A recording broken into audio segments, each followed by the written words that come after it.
भारत का रक्षा अनुसंधान और विकास संगठन यानी हमारा DRDO कई हथियारों के क्षेत्र में न केवल काम कर रहा है बल्कि तहलका मचा रहा है।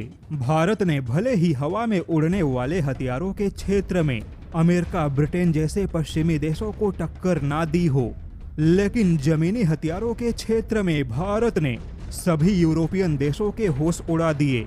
अगर सीधे शब्दों में समझा जाए तो हमारे थल सेना के आवश्यकता के हिसाब से जो हथियार है, ऐसे स्वदेशी हथियारों के क्षेत्र में भारत ने बहुत ही तेजी से सफलता हासिल की। और केवल सफलता हासिल नहीं की बल्कि बड़े बड़े दिग्गजों को भी पीछे छोड़ दिया।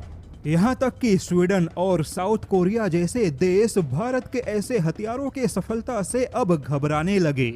जैसा कि हम सभी जानते हैं, भारत आज के तारीख में Advanced Towed Artillery Gun System यानी कि ATAGS जैसे हथियार बनाने के मामले में महारत हासिल कर चुका है।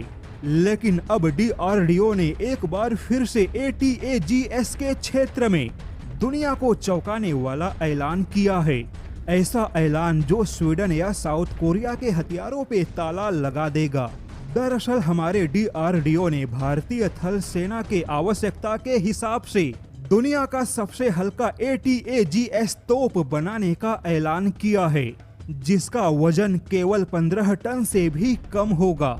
यहाँ पर बता दें कि भारत के मौजूदा स्वदेशी तोप का जो वजन है वह 18 टन के आसपास है, जो कि दुनिया के बाकी तोप की तुलना में पहले से ही काफी हल्का है। लेकिन अब भारत उससे भी हल्का तोप यानी कि ATAGS बनाने जा रहा है।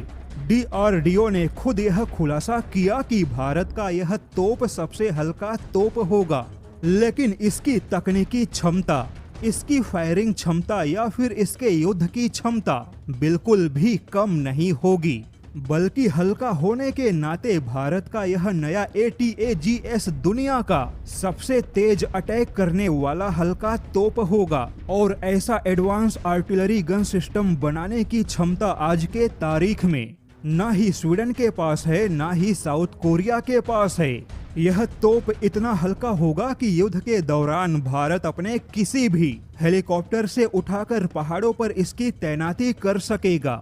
ऐसे तोप के तैनाती के लिए भारत को रूस या फिर अमेरिका के भारी भरकम हेलीकॉप्टर की आवश्यकता नहीं होगी। भारत का अपना स्वदेशी हेलीकॉप्टर भी चुटकियों में नए हल्के तोप को लेकर उड़ान भरने में सक्षम होगा। और सबसे जरूरी, भारत का नया ATAGS कीमत के मामले में दुनिया के किसी भी ATAGS के मुकाबले 3 गुना कम होगा।